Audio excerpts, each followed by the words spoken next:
Students, I hope you all are well and good. Today we are going to start our 6th chapter ਪੁਸਤਕਾਂ ਅਤੇ ਪੁਸਤਕਾਲੇ। ਕੀ ਜਾਣੋਗੇ ਤੁਸੀਂ ਇਸ ਪਾਠ ਵਿੱਚ? ਲਾਇਬ੍ਰੇਰੀਆਂ ਦਾ ਇਤਿਹਾਸ ਅਤੇ ਪ੍ਰਸਿੱਧ ਲਾਇਬ੍ਰੇਰੀਆਂ ਦੇ ਬਾਰੇ। ਤੇ ਇਸ ਪਾਠ ਵਿੱਚ ਤੁਹਾਨੂੰ ਸਿੱਖਣ ਨੂੰ ਮਿਲੇਗਾ ਕਿ ਪੁਸਤਕਾਂ ਟੈਲੀਵਿਜ਼ਨ ਜਾਂ ਹੋਰ ਮਨੋਰੰਜਨ ਦੇ ਸਾਧਨਾਂ ਨਾਲੋਂ ਵਧੇਰੇ ਮਹੱਤਵਪੂਰਨ ਹਨ। ਅੱਜ ਦੇ ਦੌਰ ਵਿੱਚ ਇੰਟਰਨੈਟ ਦੇ ਰਾਹੀਂ ਵੀ ਅਸੀਂ ਪੁਸਤਕਾਂ ਨੂੰ ਪੜ੍ਹ ਸਕਦੇ ਹਾਂ। ਸੋ ਸ਼ੁਰੂ ਕਰਦੇ ਹਾਂ ਆਪਣਾ 6ਵਾਂ ਪਾਠ। ਤੁਹਾਨੂੰ ਨਵੀਆਂ ਗੱਲਾਂ ਕੌਣ ਦੱਸਦਾ ਹੈ? ਮੈਨੂੰ ਪਤਾ ਹੈ ਕਿ ਤੁਸੀਂ ਝੱਟ ਆਖੋਗੇ ਕਿ ਟੈਲੀਵਿਜ਼ਨ। 20ਵੀਂ ਸਦੀ ਦੇ ਸਭ ਤੋਂ ਨਾਯਾਬ ਤੋਹਫਿਆਂ ਵਿੱਚ ਟੈਲੀਵਿਜ਼ਨ ਸਭ ਤੋਂ ਵੱਧ ਸ਼ਾਮਿਲ ਹੈ। ਨਾਯਾਬ ਤੋਹਫੇ ਕਿਹੜੇ ਹੁੰਦੇ ਆ? ਜਿਹੜੇ ਬਹੁਤ ਕੀਮਤੀ ਹੋਣ। ਨਾਯਾਬ ਮੀਨਸ ਕੀਮਤੀ। ਇਹ ਲਗਭਗ ਹਰ ਘਰ ਵਿੱਚ ਅਤੇ ਬਹੁਤੇ ਘਰਾਂ ਵਿੱਚ ਤਕਰੀਬਨ ਹਰ ਕਮਰੇ ਵਿੱਚ ਪਹੁੰਚ ਗਿਆ ਹੈ। ਟੈਲੀਵਿਜ਼ਨ ਤੋਂ ਹਰ ਤਰ੍ਹਾਂ ਦੀ ਜਾਣਕਾਰੀ ਹਾਸਿਲ ਕੀਤੀ ਨਹੀਂ ਜਾ ਸਕਦੀ। ਕਿਉਂ? ਪਰ ਇਸ ਤਰ੍ਹਾਂ ਜਿਹੜਾ ਮਨ ਪਰਚਾਵਾ ਹੈ ਜ਼ਰੂਰ ਆਪਾਂ ਹਾਸਿਲ ਕਰ ਲੈਂਦੇ ਹਾਂ। ਮਨ ਪਰਚਾਵਾ ਹੁੰਦਾ ਕਿ ਮਨ ਨੂੰ ਖੁਸ਼ ਕਰਨ ਦਾ ਇੱਕ ਢੰਗ, ਉਸਨੂੰ ਅਸੀਂ ਮਨ ਪਰਚਾਵਾ ਕਹਿੰਦੇ ਹਾਂ। ਟੈਲੀਵਿਜ਼ਨ ਨੇ ਦਾਦੀ ਅਤੇ ਨਾਨੀ ਦੀਆਂ ਕਹਾਣੀਆਂ ਦੀ ਲੋੜ ਖਤਮ ਕਰ ਦਿੱਤੀ ਹੈ।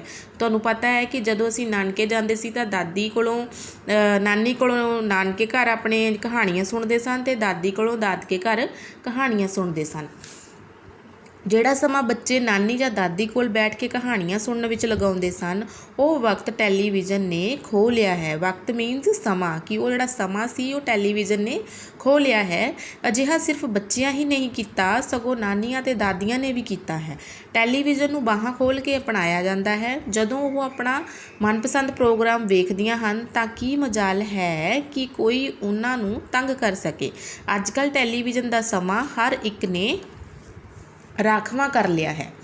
ਬੱਚੇ ਕਾਰਟੂਨ ਪ੍ਰੋਗਰਾਮ ਦੇਖਣਾ ਚਾਹੁੰਦੇ ਹਨ, ਪਿਤਾ ਜੀ ਮੈਚ ਅਤੇ ਉਸਦਾ ਸਕੋਰ, ਦਾਦਾ ਜੀ ਖਬਰਾਂ ਅਤੇ ਮੰਮੀ ਆਪਣੇ ਪ੍ਰੋਗਰਾਮ ਦੇਖਣਾ ਚਾਹੁੰਦੀ ਹੈ। ਟੈਲੀਵਿਜ਼ਨ ਨੇ ਪੁਸਤਕਾਂ ਨੂੰ ਵਾਪਸ ਅਲਮਾਰੀਆਂ ਵਿੱਚ ਟਿਕਾ ਦਿੱਤਾ ਹੈ। ਕਿਤਾਬਾਂ ਸਿਰਫ ਪੁਸਤਕਾਲਿਆਂ ਜਾਂ ਅਲਮਾਰੀਆਂ ਦਾ ਸ਼ਿੰਗਾਰ ਬਣ ਕੇ ਰਹਿ ਗਈਆਂ ਹਨ। ਭਾਵ ਕਿ ਉਹ ਜਿਹੜੀਆਂ ਪੁਸਤਕਾਂ ਨੇ ਉਹ ਸਾਡੀਆਂ ਅਲਮਾਰੀਆਂ ਵਿੱਚ ਹੀ ਸੱਜ ਕੇ ਰਹਿ ਗਈਆਂ ਹਨ। ਇਸ ਦਾ ਕਾਰਨ ਇਹ ਨਹੀਂ ਕਿ ਪੁਸਤਕਾਂ ਦੀ ਲੋੜ ਖਤਮ ਹੋ ਗਈ ਹੈ, ਸਗੋਂ ਇਹ ਹੈ ਕਿ ਟੈਲੀਵਿਜ਼ਨ ਨੇ ਸਾਡੇ ਤੋਂ ਉਹ ਸਾਰਾ ਵਕਤ ਖੋਹ ਲਿਆ ਹੈ ਜਿਹੜਾ ਕਿਤਾਬਾਂ ਨੂੰ ਦਿੱਤਾ ਜਾਂਦਾ ਸੀ। ਟੈਲੀਵਿਜ਼ਨ ਨੂੰ ਵੇਖਣ ਦਾ ਕੋਈ ਨਿਸ਼ਚਿਤ ਸਮਾਂ ਨਹੀਂ। ਸਵੇਰ ਤੋਂ ਲੈ ਕੇ ਰਾਤ ਨੂੰ ਸੌਣ ਤੱਕ ਇਸ 'ਤੇ ਪ੍ਰੋਗਰਾਮ ਦੇਖੇ ਜਾ ਸਕਦੇ ਹਨ। ਪੁਸਤਕਾਂ ਪੜ੍ਹਨ ਦੇ ਉੱਪਰ ਮਿਹਨਤ ਕਰਨੀ ਪੈਂਦੀ ਹੈ। ਸਾਰੇ ਕੰਮ ਛੱਡ ਕੇ ਬੈਠਣਾ ਪੈਂਦਾ ਹੈ। ਆਪਣਾ ਧਿਆਨ ਸਾਰੀਆਂ ਗੱਲਾਂ ਤੋਂ ਹਟਾ ਕੇ ਕਿਤਾਬ ਵਿੱਚ ਛਪੇ ਅੱਖਰਾਂ ਨੂੰ ਉੱਪਰ ਲਾਉਣਾ ਪੈਂਦਾ ਹੈ ਅਤੇ ਫਿਰ ਉਸ ਨੂੰ ਪੜ੍ਹਨਾ ਪੈਂਦਾ ਹੈ। ਪਰ ਟੈਲੀਵਿਜ਼ਨ ਦੇ ਸੰਬੰਧ ਵਿੱਚ ਅਜਿਹਾ ਕੁਝ ਵੀ ਨਹੀਂ ਹੈ। ਬਿਜਲੀ ਦਾ ਬਟਨ ਦਬਾਓ ਅਤੇ ਟੈਲੀਵਿਜ਼ਨ ਦਾ ਜਾਦੂ ਸ਼ੁਰੂ ਹੋ ਜਾਂਦਾ ਹੈ। ਸੰਗੀਤਮਈ ਮਧੁਰ ਆਵਾਜ਼ ਦੇ ਨਾਲ ਰੰਗ ਬਿਰੰਗੇ ਨਜ਼ਾਰੇ ਆਪਣੇ ਆਪ ਸਾਰਾ ਧਿਆਨ ਖਿੱਚ ਲੈਂਦੇ ਹਨ। ਟੈਲੀਵਿਜ਼ਨ ਦੇ ਅੱਗੇ ਬੈਠ ਜਾਈਏ ਤਾਂ ਪਤਾ ਹੀ ਨਹੀਂ ਲੱਗਦਾ ਕਿ ਕਦੋਂ ਰਾਤ ਪੈ ਜਾਂਦੀ ਹੈ ਅਤੇ ਕਦੋਂ ਸਵੇਰ ਹੋ ਜਾਂਦੀ ਹੈ। ਕਈਆਂ ਨੂੰ ਕਿਤਾਬ ਪੜ੍ਹਦੇ ਹੋਏ ਨੀਂਦ ਆਉਣ ਲੱਗਦੀ ਹੈ, ਪਰੰਤੂ ਟੈਲੀਵਿਜ਼ਨ ਦੇ ਪ੍ਰੋਗਰਾਮ ਸਾਨੂੰ ਦੇਰ ਰਾਤ ਤੱਕ ਜਗਾਈ ਰੱਖਦੇ ਹਨ। ਟੈਲੀਵਿਜ਼ਨ ਦੇ ਪ੍ਰੋਗਰਾਮ ਵਿੱਚ ਚੋਣ ਕਰਨ ਦਾ ਹੱਕ ਸਾਡਾ ਹੁੰਦਾ ਹੈ।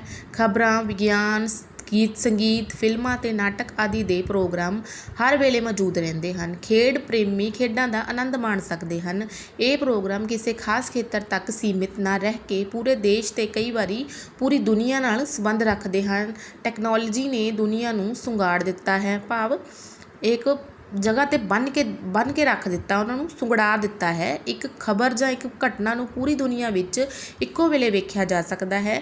ਇਹਨਾਂ ਅਰਥਾਂ ਵਿੱਚ ਟੈਲੀਵਿਜ਼ਨ ਕਿਤਾਬ ਨਾਲੋਂ ਬਿਹਤਰ ਜਾਪਦਾ ਹੈ। ਬਿਹਤਰ ਮੀਨਸ ਬਹੁਤ ਵਧੀਆ ਜਾਪਦਾ ਹੈ, ਪਰ ਕਿਤਾਬ ਦੀ ਥਾਂ ਲੈਣਾ ਟੈਲੀਵਿਜ਼ਨ ਦੇ ਸੰਬੰਧ ਵਿੱਚ ਸੰਭਵ ਨਹੀਂ। ਪੁਸਤਕਾਂ ਤੁਹਾਡੀ ਆਜ਼ਾਦੀ ਦਾ ਧਿਆਨ ਰੱਖਦੀਆਂ ਹਨ ਅਤੇ ਸਿਰਫ ਉਦੋਂ ਹੀ ਤੁਹਾਡੇ ਨਾਲ ਗੱਲਾਂ ਕਰਦੀਆਂ ਹਨ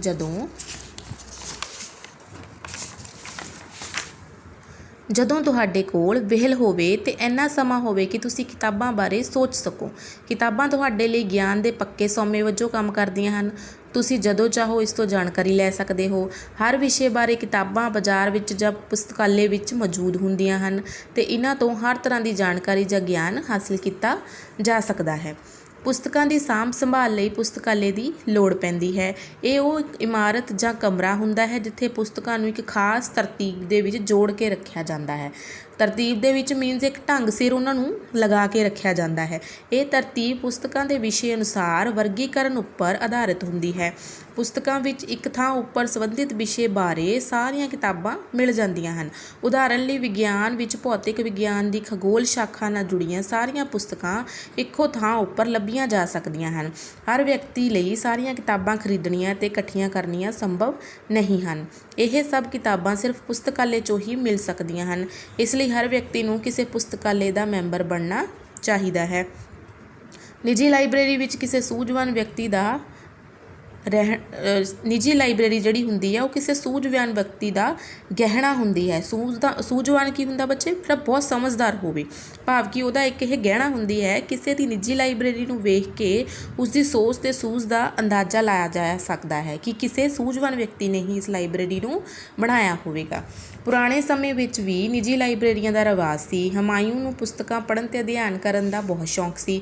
ਹੁਮਾਯੂੰ ਨੂੰ ਦੋ ਸ਼ੌਂਕ ਸਨ, ਇੱਕ ਇਹ ਕਿ ਕਿਤਾਬਾਂ ਦਾ ਅਤੇ ਦੂਜਾ ਤਾਰਿਆਂ ਬਾਰੇ ਜਾਣਕਾਰੀ ਹਾਸਲ ਕਰਨ ਦਾ। ਇੱਕ ਉਹਨੂੰ ਸ਼ੌਂਕ ਸੀ ਕਿਤਾਬਾਂ ਪੜ੍ਹਨ ਦਾ ਅਤੇ ਦੂਜਾ ਤਾਰਿਆਂ ਬਾਰੇ ਜਾਣਕਾਰੀ ਹਾਸਲ ਕਰਨ ਦਾ। ਉਹਨਾਂ ਸਮਿਆਂ ਵਿੱਚ ਲਾਇਬ੍ਰੇਰੀ ਨੂੰ ਕਿਤਾਬਖਾਨਾ ਕਿਹਾ ਜਾਂਦਾ ਸੀ।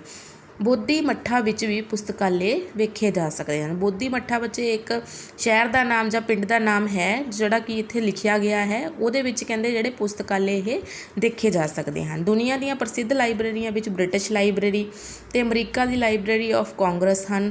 ਭਾਰਤ ਵਿੱਚ ਕਲਕੱਤਾ ਦੀ ਨੈਸ਼ਨਲ ਲਾਇਬ੍ਰੇਰੀ ਆਪਣੇ ਗਿਆਨ ਦੇ ਅਸੀਮ ਭੰਡਾਰ ਦੇ ਤੌਰ 'ਤੇ ਜਾਣੀ ਜਾਂਦੀ ਹੈ। ਅੱਜ ਕੱਲ੍ਹ ਇੰਟਰਨੈੱਟ ਗਿਆਨ ਅਤੇ ਸੰਚਾਰ ਦੇ ਸਭ ਤੋਂ ਤੇਜ਼ ਸਾਧਨ ਦੇ ਤੌਰ 'ਤੇ ਉੱਭਰ ਰਿਹਾ ਹੈ। ਸੂਚਨਾ ਪ੍ਰਣਾਲੀ ਦੇ ਵਿਕਸਿਤ ਹੋਣ ਨਾਲ ਕਿਤਾਬਾਂ ਦਾ ਰੂਪ ਵੀ ਤੇਜ਼ੀ ਨਾਲ ਬਦਲਿਆ ਹੈ। ਅੱਜ ਕੱਲ੍ਹ ਕਾਗਜ਼ ਉੱਪਰ ਛਪੀਆਂ ਪੁਸਤਕਾਂ ਦੀ ਬਜਾਏ ਬਿਜਲਈ ਪੁਸਤਕਾਂ ਜਾਂ ਇਲੈਕਟ੍ਰੋਨਿਕਸ ਪੁਸਤਕਾਂ, ਜਿਨ੍ਹਾਂ ਨੂੰ ਈ-ਬੁੱਕਸ ਕਿਹਾ ਜਾਂਦਾ ਹੈ, ਉਹਨਾਂ ਦਾ ਰਿਵਾਜ ਵੱਧ ਗਿਆ ਹੈ। ਉਹਨਾਂ ਦਾ ਸਭ ਤੋਂ ਵੱਡਾ ਲਾਭ ਇਹਨਾਂ ਦੇ ਛੋਟੇ ਆਕਾਰ ਦੇ ਕਾਰਨ ਹੈ। ਇੱਕ ਅੰਗੂਠੇ 'ਤੇ 9 ਦੇ ਆਕਾਰ ਦੇ ਕਾਰਡ ਵਿੱਚ ਇੰਨੀਆਂ ਪੁਸਤਕਾਂ ਸਮਾ ਸਕਦੀਆਂ ਹਨ ਕਿ ਜੇ ਉਹਨਾਂ ਨੂੰ ਕਾਗਜ਼ੀ ਰੂਪ ਵਿੱਚ ਰੱਖਣਾ ਹੋਵੇ ਤਾਂ ਇੱਕ ਚੰਗੇ ਖਾਸੇ ਵੱਡੇ ਕਮਰੇ ਦੀ ਲੋੜ ਪਵੇਗੀ। ਕਿਤਾਬਾਂ ਨੂੰ ਗਿਆਨ ਦਾ ਅਨੂਠਾ ਸੋਮਾ ਕਿਹਾ ਗਿਆ ਹੈ। ਇਹਨਾਂ ਨਾਲ ਦੋਸਤੀ ਕਰਨੀ ਚਾਹੀਦੀ ਹੈ ਅਤੇ ਹਰ ਵਿਦਿਆਰਥੀ ਨੂੰ ਅਤੇ ਹਰ ਮਨੁੱਖ ਨੂੰ ਇਹਨਾਂ ਨਾਲ ਗਿਆਨ ਦਾ ਰਿਸ਼ਤਾ ਕਾਇਮ ਕਰਨਾ ਚਾਹੀਦਾ ਹੈ। ਕਿਤਾਬਾਂ ਰਾਹੀਂ ਅਸੀਂ ਨਵਾਂ ਗਿਆਨ ਹਾਸਲ ਕਰ ਸਕਦੇ ਹਾਂ।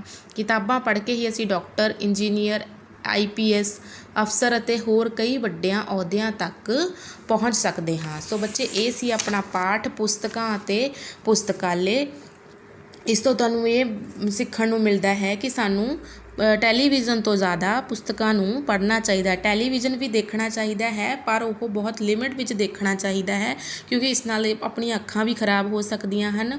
ਇਸ ਲਈ ਪੁਸਤਕਾਂ ਨੂੰ ਜ਼ਰੂਰ ਪੜ੍ਹਨਾ ਚਾਹੀਦਾ ਹੈ, ਕਿਉਂਕਿ ਇਸ ਤੋਂ ਸਾਨੂੰ ਨਵੀਂ ਜਾਣਕਾਰੀ ਮਿਲਦੀ ਹੈ, ਸਾਡੀ ਨੌਲੇਜ ਵੱਧਦੀ ਹੈ। ਅਤੇ ਪੁਸਤਕਾਂ ਟੈਲੀਵਿਜ਼ਨ ਜਾਂ ਹੋਰ ਮਨੋਰੰਜਨ ਸਾਧਨਾਂ ਨਾਲੋਂ ਬਹੁਤ ਮਹੱਤਵਪੂਰਨ ਹਨ ਅਤੇ ਅਸੀਂ ਪੁਸਤਕਾਂ ਨੂੰ ਇੰਟਰਨੈੱਟ 'ਤੇ ਵੀ ਪੜ੍ਹ ਸਕਦੇ ਹਾਂ। ਸੋ ਬੱਚੇ, ਇਸ ਪਾਠ ਨੂੰ ਤੁਸੀਂ 2 ਵਾਰੀ ਚੰਗੀ ਤਰ੍ਹਾਂ ਪੜ੍ਹਨਾ ਹੈ ਅਤੇ ਯਾਦ ਕਰਨਾ ਹੈ। ਇਸ ਦੇ ਪ੍ਰਸ਼ਨ ਉੱਤਰਾਂ ਨੂੰ ਵੀ ਯਾਦ ਕਰਨਾ ਹੈ ਅਤੇ ਇਸ ਦੀ PDF ਮੈਂ ਤੁਹਾਨੂੰ ਤੁਹਾਡੇ ਗਰੁੱਪ ਵਿੱਚ ਭੇਜ ਦਊਂਗੀ ਅਤੇ ਇਸ ਪਾਠ ਦੀ ਜਿਹੜੀ OBT ਹੈ ਉਹ ਤੁਹਾਨੂੰ ਸਕੂਲ ਵੱਲੋਂ ਪ੍ਰਾਪਤ ਹੋਵੇਗੀ। ਉਸ OBT ਨੂੰ ਤੁਸੀਂ ਕਿਤਾਬ ਖੋਲ੍ਹ ਕੇ ਇਸ ਪਾਠ ਨੂੰ ਪੜ੍ਹ ਕੇ ਉਸ ਦੇ ਆਨਸਰ ਦੇਣੇ ਹਨ। ਜਿੰਨਾ ਚਿਰ ਤੁਸੀਂ ਇਹ ਪਾਠ ਨਹੀਂ ਪੜ੍ਹੋਗੇ, ਤੁਸੀਂ OBT ਦੇ ਆਨਸਰਸ ਜਿਹੜੇ ਹੈਗੇ ਆ ਬੱਚੇ ਉਹ ਨਹੀਂ ਦੇ ਪਾਓਗੇ। ਇਸ ਲਈ ਪਾਠ ਨੂੰ ਪੂਰੀ ਚੰਗੀ ਤਰ੍ਹਾਂ 2 ਵਾਰੀ ਪੜ੍ਹਨਾ ਹੈ। So we will meet in the next class. Thank you so much ਬੱਚੇ। Have a nice day.